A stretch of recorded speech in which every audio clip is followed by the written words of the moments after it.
കൊച്ചി നഗരം പകൽ വെളിച്ചത്തിൽ തിരക്കിന്റെയും ആധുനികതയുടെയും പ്രതീകമായി തലയുയർത്തി നിൽക്കുമ്പോൾ രാത്രിയുടെ യാമങ്ങളിൽ അത് മറ്റൊരു മുഖം കാണിക്കാറുണ്ട്. മാനമുട്ടെ ഉയർന്നു നിൽക്കുന്ന കെട്ടിടങ്ങളിൽ നിന്ന് താഴേക്ക് പതിക്കുന്ന മിന്നാമിന്നി വെളിച്ചങ്ങൾ, ചേരികളുടെ ഇരുണ്ട ഇടനാഴിയിൽ മറയുന്ന ദാരിദ്ര്യം, കാലിൽ തട്ടി നീങ്ങുന്ന കാറ്റിന്റെ നേർത്ത ശബ്ദം. ഈ നഗരത്തിന് പറയാൻ ഒരുപാട് കഥകളുണ്ട്. ചിലത് പ്രണയത്തിന്റെ, ചിലത് അതിജീവനത്തിന്റെ, മറ്റു ചിലത് ഇരുളടഞ്ഞ രഹസ്യങ്ങളുടെ. തണുത്ത പ്രഭാതം, മഴ ചാറി തുടങ്ങിയ അങ്ങനെയൊരു രാത്രിയിലാണ് നിശബ്ദതയെ ഭേദിച്ച് ഒരു ദുരന്തത്തിന്റെ സൈറൻ മുഴങ്ങിയത്. ആ സൈറൻ ഒരു പുതിയ നിഴൽവേട്ടയുടെ ആരംഭം കുറിക്കുകയായിരുന്നു. കൊച്ചി നഗരം അതിന്റെ പതിവ് തിരക്കുകളിൽ നിന്ന് ഒഴിഞ്ഞിരിക്കുന്നു. ആഡംബര കെട്ടിടങ്ങളും ചേരികളും ഒരുപോലെ ഇരുട്ടിൽ മറഞ്ഞു. സമയം രാത്രി 11:30.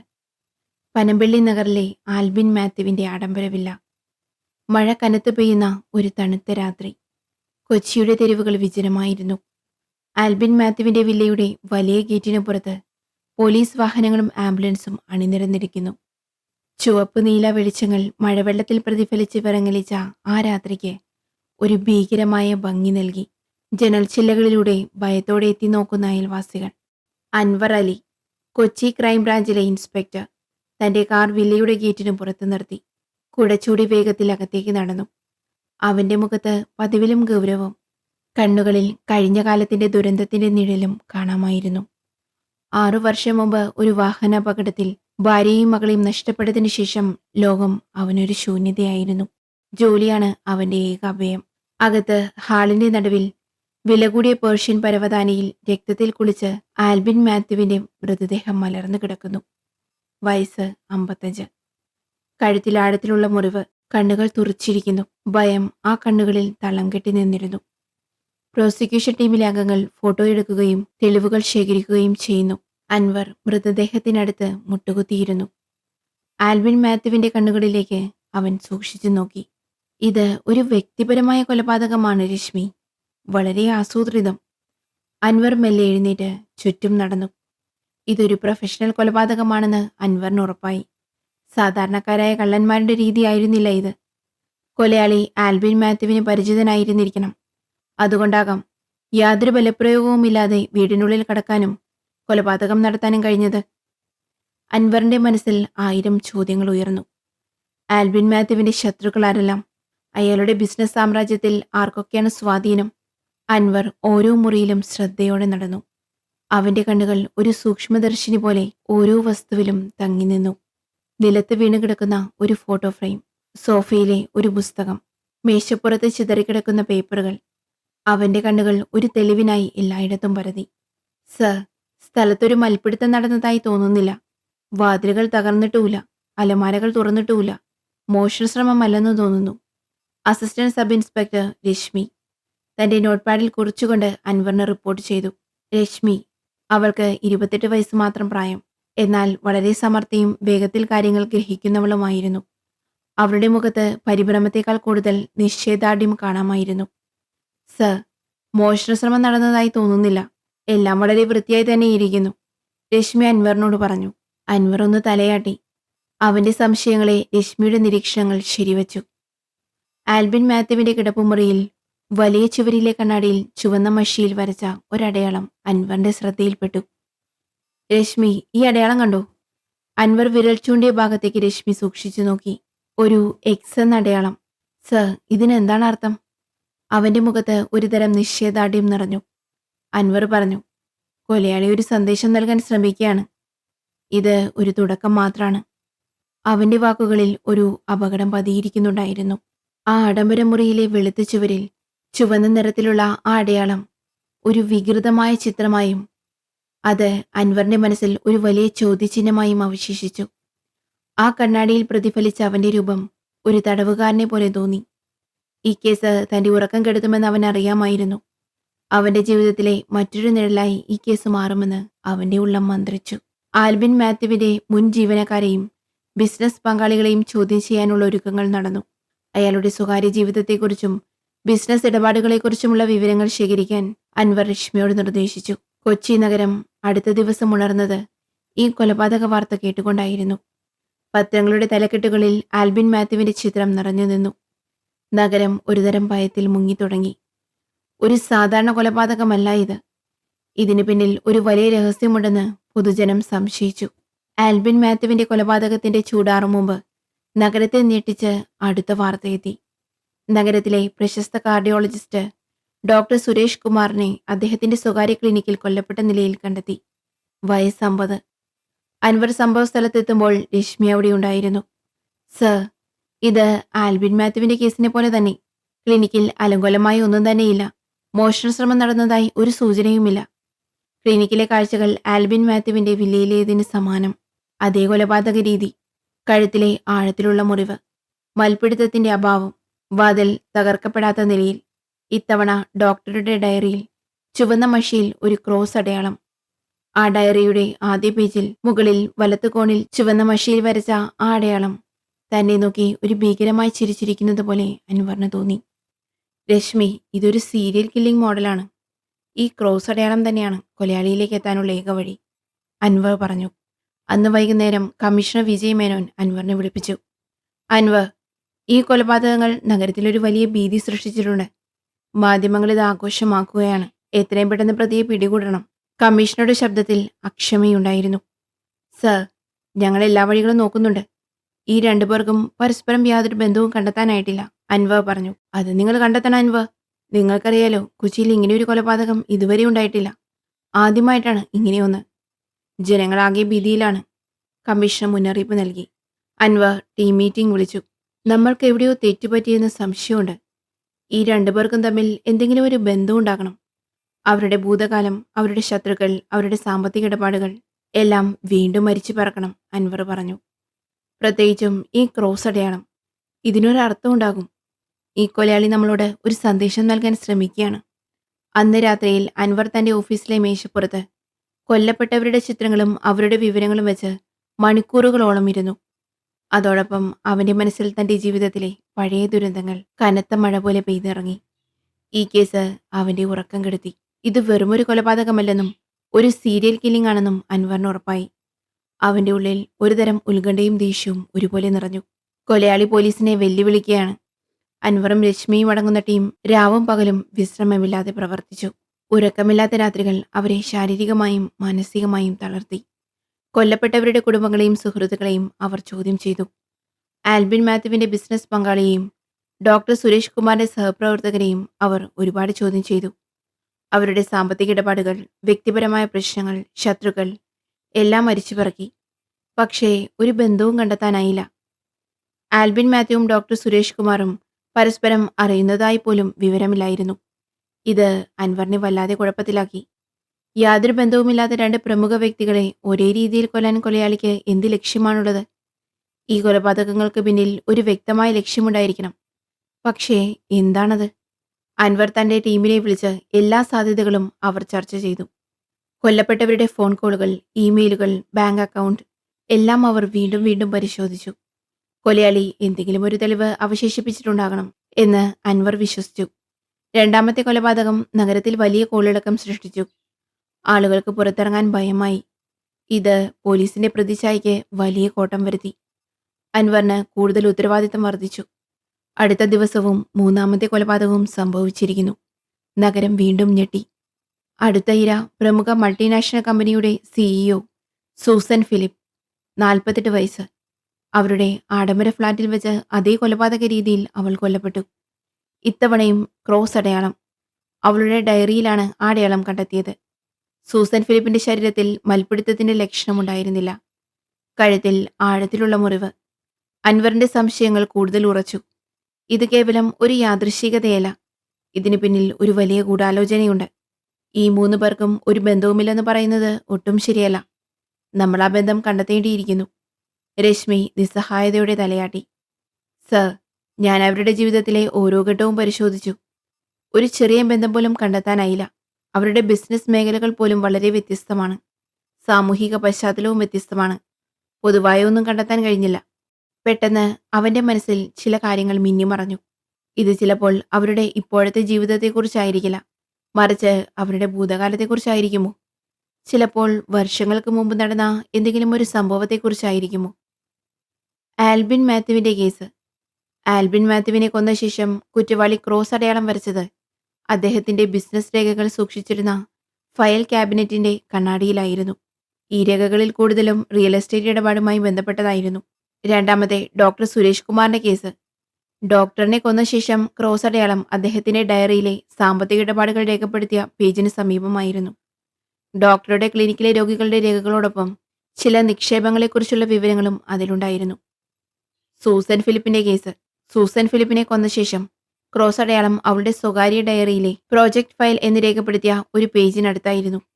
ആ പേജിൽ ചില ബാങ്ക് ട്രാൻസ്ഫറുകളെക്കുറിച്ചും കമ്മീഷനുകളെക്കുറിച്ചുമുള്ള ചില കോഡുകൾ എഴുതിയിരുന്നു. 3 കൊലപാതകങ്ങൾക്ക് ശേഷവും ക്രോസ് അടയാളങ്ങൾ ഒരുപോലെയാണെങ്കിലും അത് പ്രത്യക്ഷപ്പെടുന്ന സ്ഥലങ്ങളിലും അവയുടെ സമീപത്തുള്ള വസ്തുക്കളിലും അൻവർ ഒരു പാറ്റേൺ കണ്ടെത്തുന്നു. ആൽബിൻ മാത്യു, റിയൽ എസ്റ്റേറ്റ് ഫയലുകൾ. ഡോക്ടർ സുരേഷ് കുമാർ, സാമ്പത്തിക ഇടപാടുകൾ. Susan Philip, bank transfer. ഈ 3 കാര്യങ്ങൾക്കും ഒരു പൊതുവായ സ്വഭാവമുണ്ട്: സാമ്പത്തിക ക്രമക്കേടുകൾ അല്ലെങ്കിൽ വലിയ പണമിടപാടുകൾ. ഇവിടെ നിന്നാണ് അൻവറിന് ഒരു വെളിച്ചം ലഭിക്കുന്നത്. രശ്മി, ഈ ക്രോസ് അടയാളം കൊലയാളി നമ്മളോട് ഓരോ ഇരയും പങ്കെടുത്ത സാമ്പത്തിക ഇടപാടുകളെക്കുറിച്ചാണ് പറയുന്നത്. ഇത് കൂടുതൽ ഉറപ്പിക്കാൻ വേണ്ടി അൻവർ ഈ 3 പേർക്കും പൊതുവായ എന്തെങ്കിലും വലിയ സാമ്പത്തിക ഇടപാടുകൾ നടന്നിട്ടുണ്ടോ എന്ന് അന്വേഷിക്കാൻ ആവശ്യപ്പെടുന്നു. രശ്മി സൈബർ സെല്ലിന്റെ സഹായത്തോടെ ഈ 3 പേരുടെയും കഴിഞ്ഞ 10-15 വർഷത്തെ വലിയ സാമ്പത്തിക ഇടപാടുകൾ, പ്രത്യേകിച്ച് real estate, banking, project funding തുടങ്ങിയ മേഖലകളിലുള്ളവ പരിശോധിക്കുന്നു. ഈ പരിശോധനയിലൂടെ അവർക്ക് ഏകദേശം 10 വർഷം മുമ്പ് നടന്ന ഒരു വലിയ ഭവന നിർമ്മാണ അഴിമതിയിലേക്ക് എത്താൻ കഴിയുന്നു. ഇങ്ങനെയാണ് ക്രോസ് അടയാളം ഒരു കൊലയാളി നൽകിയ സിമ്പൽ എന്നതിൽ നിന്ന് മാറി ഒരു വലിയ അഴിമതിയുടെ സൂചനയായി അൻവറിന് മനസ്സിലാക്കാൻ കഴിയുന്നത്. വർഷങ്ങൾക്ക് മുമ്പ് കൊച്ചി നഗരത്തെ പിടിച്ചു കുലുക്കിയ ഒരു വലിയ ഭവന നിർമ്മാണ അഴിമതിയിലേക്ക് അവന്റെ ഓർമ്മകൾ നീണ്ടു. ആ അഴിമതിയിൽ ഒരുപാട് സാധാരണക്കാർക്ക് അവരുടെ വീടുകളും സമ്പാദ്യവും നഷ്ടപ്പെട്ടിരുന്നു. പത്രവാർത്തകൾ, പോലീസ് രേഖകൾ, കോടതി വിധികൾ. അൻവർ പഴയ ഫയലുകൾ പൊടിതട്ടിയെടുത്ത് പരിശോധിച്ചു. ആ അഴിമതി കേസ് നടക്കുമ്പോൾ താൻ സർവീസിലുണ്ടായിരുന്നില്ല. എന്നാൽ അതിന്റെ ഭീകരതയെക്കുറിച്ച് താൻ കേട്ടിട്ടുണ്ട്.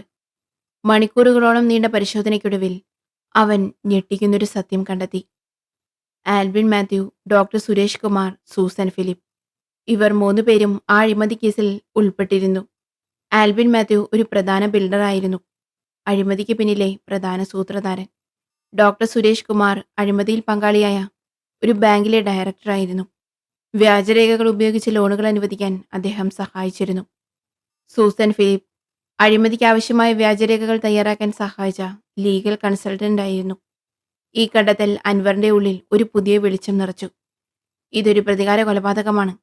ആ അഴിമതിയിൽ എല്ലാം നഷ്ടപ്പെട്ട ഒരു വ്യക്തിയുടെ പ്രതികാരം. അൻവർ രശ്മിയോട് ഈ കണ്ടെത്തൽ വെളിപ്പെടുത്തി. രശ്മിയുടെ കണ്ണുകൾ ആശ്ചര്യം കൊണ്ട് വിടർന്നു. സർ, ഇത് അവിശ്വസനീയമാണ്. ഇത്രയും വർഷങ്ങൾക്ക് ശേഷം ഒരു പ്രതികാരം. അൻവർ തലയാട്ടി. അതേ രശ്മി, ചിലർക്ക് കാലം കടന്നുപോയാലും പഴയ മുറിവുകൾ ഉണങ്ങില്ല. ഈ കൊലപാതകി വർഷങ്ങളായി ഈ പ്രതികാരത്തിനായി കാത്തിരിക്കുകയായിരുന്നു. നമ്മളിപ്പോൾ ആ പ്രതികാരത്തിന്റെ നിഴലുകളെ പിന്തുടരുകയാണ്. അൻവർ ഈ അഴിമതി കേസിലെ എല്ലാ പ്രതികളെയും കുറിച്ചുള്ള വിവരങ്ങൾ ശേഖരിക്കാൻ രശ്മിയോട് ആവശ്യപ്പെട്ടു. ഇവരുമായി ബന്ധപ്പെട്ട എല്ലാവരുടെയും വിവരങ്ങൾ വേണം. കുറ്റവാളിയെ കണ്ടെത്താൻ താൻ അടുത്തെത്തിയിരിക്കുന്നുവെന്ന് അവന് തോന്നി. പക്ഷേ ഈ നിഴൽവേട്ടയുടെ അവസാനം എന്തായിരിക്കുമെന്ന് അവൻ അറിയുമായിരുന്നില്ല. അഴിമതി കേസിലെ മറ്റു പ്രതികളെക്കുറിച്ച് അൻവർ അന്വേഷിച്ചു. അവരുടെ പട്ടികയിൽ 4ാമത്തെ പേര് ഹരിദാസ് MLA-യുടേതായിരുന്നു. 60 വയസ്സ്. അഴിമതിയിൽ പ്രധാന പങ്ക് വഹിച്ച രാഷ്ട്രീയ നേതാവ്. അയാൾക്ക് ശക്തമായ രാഷ്ട്രീയ സ്വാധീനമുണ്ടായിരുന്നു. അഴിമതി കേസിൽ നിന്ന് രക്ഷപ്പെടാൻ അയാൾ തന്റെ സ്വാധീനം ഉപയോഗിച്ചു. എന്നിരുന്നാലും അൻവർ ഉടനടി ഹരിദാസിനെ സംരക്ഷിക്കാൻ നടപടിയെടുത്തു. കനത്ത സുരക്ഷാ ക്രമീകരണങ്ങൾ ഏർപ്പെടുത്തി. MLA-യുടെ വീട്ടിൽ പോലീസിനെ വിന്യസിച്ചു. അടുത്ത ദിവസം രാവിലെ മഴ തോർന്നു. പക്ഷേ അന്തരീക്ഷത്തിൽ ഒരുതരം ഭയം തളം കെട്ടി നിന്നു. രാവിലെ സുരക്ഷാ ഉദ്യോഗസ്ഥരെ ബോധരഹിതരായ നിലയിൽ ഹരിദാസ് MLA-യുടെ ഔദ്യോഗിക വസതിയിൽ കണ്ടെത്തി. MLA-യുടെ മൃതദേഹത്തിന് ചുറ്റും പോലീസ് ഉദ്യോഗസ്ഥർ അവരുടെ ജോലിയിൽ മുഴുകിയിരിക്കുന്നു. കനത്ത സുരക്ഷാ വലയം ഭേദിച്ച് കൊലയാളി എങ്ങനെ ഉള്ളിൽ പ്രവേശിച്ചു എന്നത് അൻവറിന് ഒരു വലിയ ചോദ്യചിഹ്നമായിരുന്നു. അവന്റെ മനസ്സിൽ ഒരു ചാരനെക്കുറിച്ചുള്ള സംശയം ഒരഗ്നി പോലെ ആളിക്കത്തി. അൻവർ മെല്ലെ MLA-യുടെ കിടപ്പുമുറിയിലേക്ക് നടന്നു. അതേ കൊലപാതക രീതി, കഴുത്തിലെ ആഴത്തിലുള്ള മുറിവ്. അവന്റെ ഉള്ളിൽ ഒരുതരം ഭയം നിറഞ്ഞു. ഇത്രയും സുരക്ഷയുണ്ടായിട്ടും ഇതെങ്ങനെ സംഭവിച്ചു? അവന്റെ കണ്ണുകൾ മുറിയിൽ പരതി. MLAയുടെ ഫോൺ കിടക്കയ്ക്ക് സമീപമുള്ള ഒരു സ്റ്റാൻഡിലുണ്ടായിരുന്നു. ഫോൺ ലോക്ക്ഡായിരുന്നു. അൻവർ ഫോണിനടുത്തേക്ക് നടന്നു. ഫോണിന്റെ തൊട്ടരികിലുള്ള സ്റ്റാൻഡിൽ ഒരു ചെറിയ പേപ്പർ ഒട്ടിച്ചിരിക്കുന്നത് അൻവർ കണ്ടു. അതിൽ ചുവന്ന മഷിയിൽ ഒരു വലിയ ക്രോസ് അടയാളം വരച്ചിരിക്കുന്നു. രശ്മി അൻവറിന്റെ അരികിലെത്തി. സർ, ഇത്തവണ അടയാളം ഫോണിനടുത്ത്. അൻവർ ആ പേപ്പർ ശ്രദ്ധയോടെ കയ്യിലെടുത്തു. അതിലെ ക്രോസ് അടയാളം അവന്റെ മനസ്സിൽ സംശയങ്ങൾ നിറച്ചു. രശ്മി, MLAയുടെ ഫോൺ ഉടനടി സൈബർ ടീമിന് കൈമാറണം. കഴിഞ്ഞ 24 മണിക്കൂറിനുള്ളിൽ വന്നതും പോയതുമായ എല്ലാ കോളുകളുടെയും ഡീറ്റെയിൽസ് എനിക്ക് വേണം. പ്രത്യേകിച്ച് അഴിമതിയുമായി ബന്ധപ്പെട്ട സംശയമുള്ള നമ്പറുകൾ. ഈ കൊലപാതകവുമായി ബന്ധപ്പെട്ട ഏതെങ്കിലും കോൾ ഈ ലിസ്റ്റിലുണ്ടാകും. അഴിമതിയുമായി ബന്ധപ്പെട്ട അവസാനത്തെ ഫോൺ കോളോ അല്ലെങ്കിൽ ഏറ്റവും പ്രധാനപ്പെട്ട സംഭാഷണമോ. രശ്മി വേഗത്തിൽ ഫോൺ സൈബർ ടീമിന് കൈമാറി. അവിടെ മേശപ്പുറത്ത് ചിതറിക്കിടക്കുന്ന ഫയലുകൾക്കിടയിൽ MLAയുടെ ഫോണിന് സമീപം ഒരു പേപ്പറിൽ ചുവന്ന മഷിയിൽ വരച്ച ഒരു ക്രോസ് അടയാളം. അവന്റെ ഹൃദയം ഒരു നിമിഷം നിലച്ച പോലെ തോന്നി. അവൻ തന്റെ കണ്ണുകൾ മേശപ്പുറത്ത് മുഴുവൻ ഓടിച്ചു. ഒരു സൂക്ഷ്മദർശിനി പോലെ അവന്റെ കണ്ണുകൾ എന്തോ തിരയുകയായിരുന്നു. പെട്ടെന്ന് MLAയുടെ ഫോണിനടുത്തു നിന്നും താഴേക്ക് വീണ് കിടന്ന ഒരു ചെറിയ ലോഹ കഷ്ണം അൻവറിന്റെ ശ്രദ്ധയിൽപ്പെട്ടു.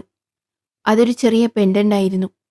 പഴയതും അത്ര തിളക്കമില്ലാത്തതും. ഒരുപക്ഷേ കീച്ചേരിയിൽ നിന്നോ അല്ലെങ്കിൽ മാലയിൽ നിന്നോ ഊർന്നുപോയതാകാം. അൻവർ കുനിഞ്ഞ് അത് കയ്യിലെടുത്തു. അവന്റെ വിരലുകൾ ആ ലോഹഭാഗത്ത് തടവി. അതിന്റെ ഒരു വശത്ത് ഒരു പ്രത്യേക ചിഹ്നം ആലേഖനം ചെയ്തിരിക്കുന്നു. ഒരു പുസ്തകവും അതിനു മുകളിൽ ചിറകുകളുമുള്ള ഒരു ചിഹ്നം. അൻവറിന്റെ ഹൃദയം ശക്തിയായി ഇടിക്കാൻ തുടങ്ങി. അവന്റെ കൈകൾ വിറച്ചു.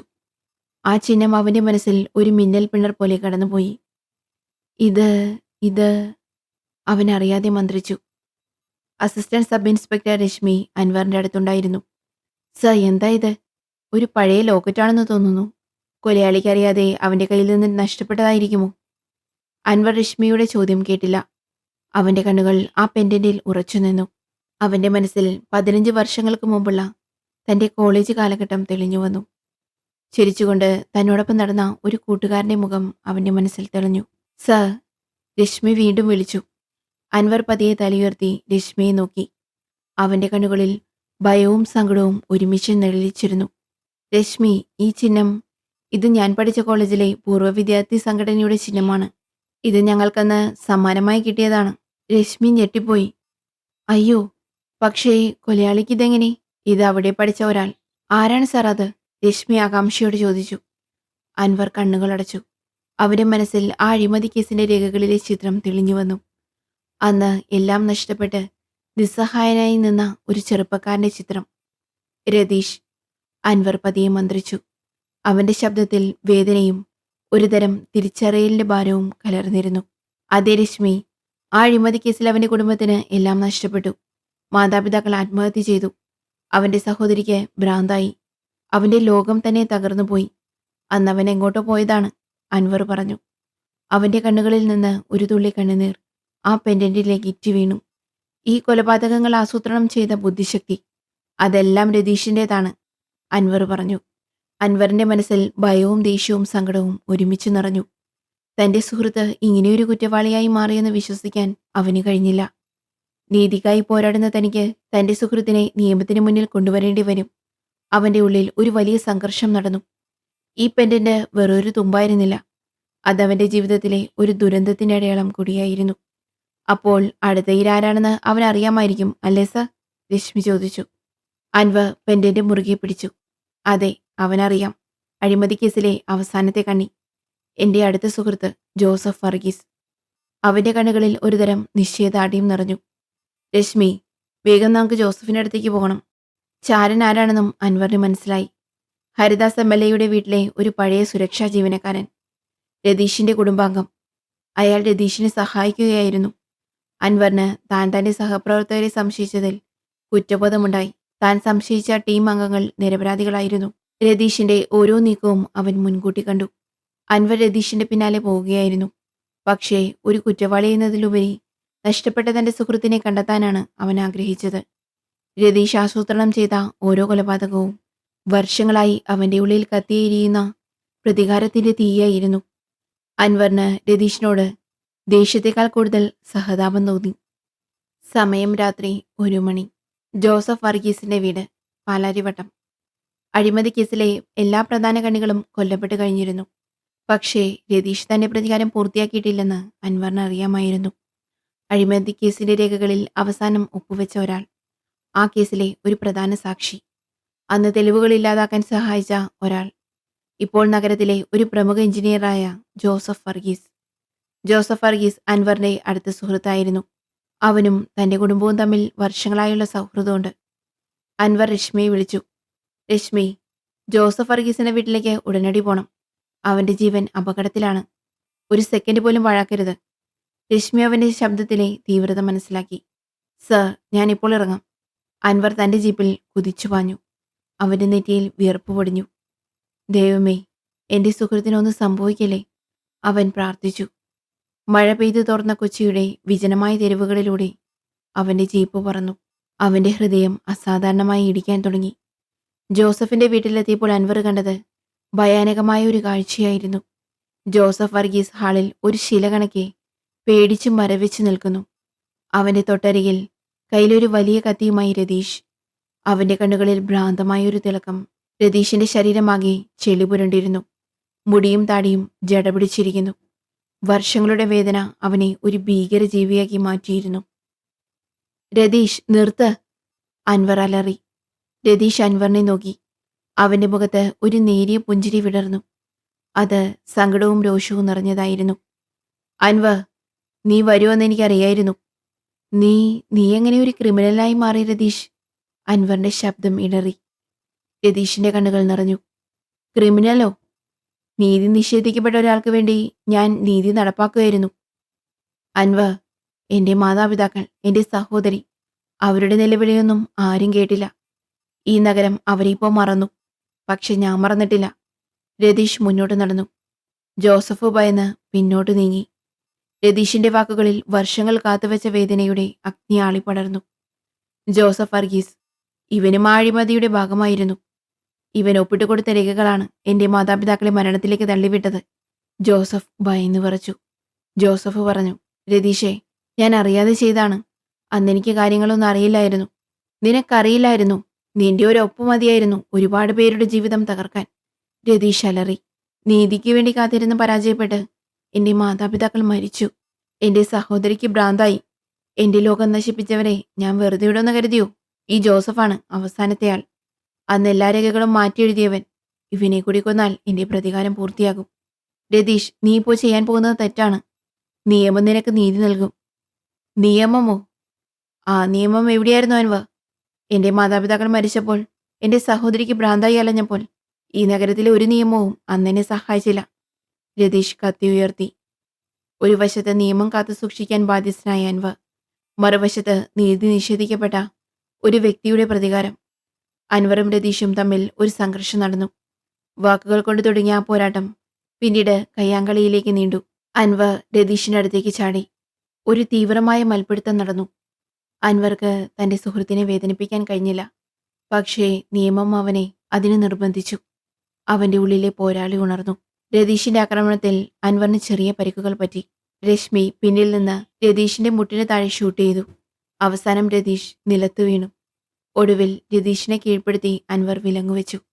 അവന്റെ കൈകളിലെ വിലങ്ങുകൾ രതീഷിന്റെ ജീവിതത്തിലെ മറ്റൊരു ദുരന്തമായി മാറി.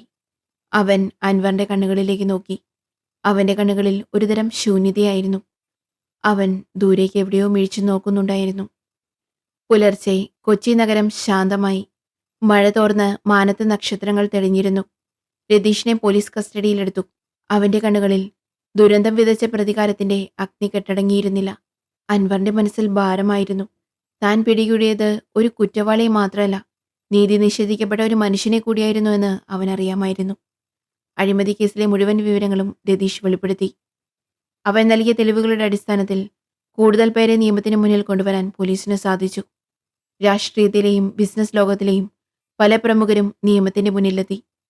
രതീഷ് ഒരുപാട് പേരുടെ ജീവിതം തകർത്തെങ്കിലും അവന്റെ പ്രതികാരം നീതി നടപ്പിലാക്കാൻ സഹായിച്ചു. അൻവറിന് ഒരു വീരപരിവേഷം ലഭിച്ചെങ്കിലും അവന്റെ ഉള്ളിലെ വേദന മാറിയില്ല. രതീഷിനെ കോടതിയിൽ ഹാജരാക്കി. അവന്റെ ദുരന്തകഥ കേട്ട പലരുടെയും കണ്ണുകൾ നിറഞ്ഞു. മാധ്യമങ്ങൾ രതീഷിന്റെ കഥ വലിയ പ്രാധാന്യത്തോടെ റിപ്പോർട്ട് ചെയ്തു. നീതി നിഷേധിക്കപ്പെട്ടവരുടെ വേദനയിലേക്ക് അത് വെളിച്ചം വീശി. നിഴൽവേട്ട അവസാനിച്ചു. പക്ഷേ ആ നഗരത്തിൽ ഇപ്പോഴും ചില നിഴലുകൾ അവശേഷിച്ചു. നീതി നിഷേധിക്കപ്പെട്ടവരുടെ നിലവിളികൾ, പ്രതികാരത്തിന്റെ തീവ്രത. അതിനിടയിൽ സത്യവും ധർമ്മവും കാത്തുസൂക്ഷിക്കാൻ ശ്രമിക്കുന്ന ഒരു ഇൻസ്പെക്ടറുടെ ഒറ്റയാൾ പോരാട്ടം. ഒരു കുറ്റവാളിയെ പിടികൂടിയതിലുള്ള സന്തോഷമല്ല, മറിച്ച് മനുഷ്യന്റെ ദുർബലതയെക്കുറിച്ചുള്ള ചിന്തകളാണ് അവനെ കൂടുതൽ അലട്ടിയത്. നിയമമെല്ലായ്പ്പോഴും നീതി നടപ്പിലാക്കുന്നില്ല. ചിലപ്പോൾ മനുഷ്യർക്ക് സ്വയം നീതി നടപ്പിലാക്കേണ്ടി വരുന്നു. ഈ ലോകത്ത് ചില നിഴലുകൾ ഇന്നും നമ്മളെ പിന്തുടർന്നുകൊണ്ടിരിക്കും. അവ ചിലപ്പോൾ പ്രതികാരത്തിൻ്റെതാകാം, ചിലപ്പോൾ നഷ്ടങ്ങളുടേതാകാം. എന്നാൽ ആ നിഴലുകൾക്കിടയിലും സത്യത്തിന്റെ വെളിച്ചം കണ്ടെത്താൻ ശ്രമിക്കുന്ന ചിലരുണ്ടാകും. അൻവർ അലി ആ വെളിച്ചമായിരുന്നു. അവന്റെ ജീവിതം ഒരു നിഴൽവേട്ടയായിരുന്നു. അതിന്റെ അവസാനം അവന് ഒരുപാട് പാഠങ്ങൾ നൽകി. അവൻ ഇനിയും മുന്നോട്ടു പോകും, പുതിയ നിഴലുകളെ തേടി. പക്ഷേ രതീഷിന്റെ കണ്ണുകളിലെ ആ തീവ്രമായ വേദന അവന്റെ മനസ്സിൽ ഒരു മുറിവായി എന്നും അവശേഷിച്ചു. ഡിയർ ഫ്രണ്ട്സ്, ഈ കഥയുടെ അവസാനിച്ചു. കഴിഞ്ഞ വീഡിയോയിൽ ഞാൻ പറഞ്ഞതുപോലെ ഫിലിം ടെല്ലർ എന്ന ചാനൽ കൂടി സബ്സ്ക്രൈബ് ചെയ്ത് വെച്ചേക്കണേ. ചാനലിന്റെ ലിങ്ക് ഡിസ്ക്രിപ്ഷനിൽ ചേർത്തിട്ടുണ്ട്. കൂടുതൽ കഥകളുമായി നമുക്ക് വീണ്ടും കാണാം.